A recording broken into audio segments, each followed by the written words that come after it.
Next, I'd like to talk about breast augmentation. What are some of the complications associated with breast augmentation? I think breast augmentation is one of the best operations we do. It has one of the highest satisfaction rates, and it really does a lot to enhance your self-esteem, your self-image, your body image.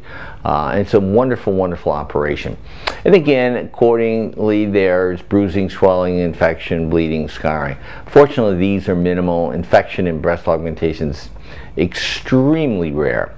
And one of the ways we minimize that risk is to go ahead and give the patients some antibacterial soap to use prior to the breast augmentation to minimize bacterial counts on the skin. I also give my patients intravenous antibiotics about an hour before the procedure. I think it's important to understand that there are two types of implants. There's saline and there's silicone, and both are devices, and none of which will last forever. I've had women that have had implants put in for 25, 30 years, so they're not going to last forever. Most of the time, what women will do is they'll get it done at 30, they'll come back at 35 or 40 and say, I want to be fuller, or I need a lift, or whatever. So at that point in time, we will change it out. One of the complications that I think really is a complication isn't, and that has to do with encapsulation.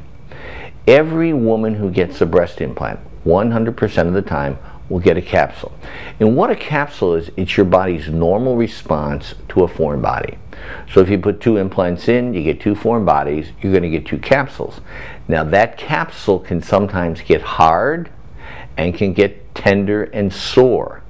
So what I have my patients do post-op to minimize that risk is to do post-op breast exercises starting as little as a day or 2 after the surgery. And of course, at first you go really slow because you just had surgery. You don't want to be too rough with your tissues.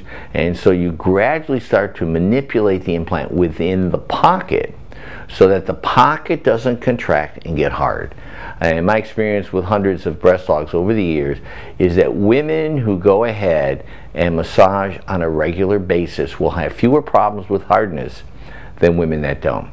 Another possible complication is loss of nipple sensation. I have to say, fortunately, this is not a significant problem.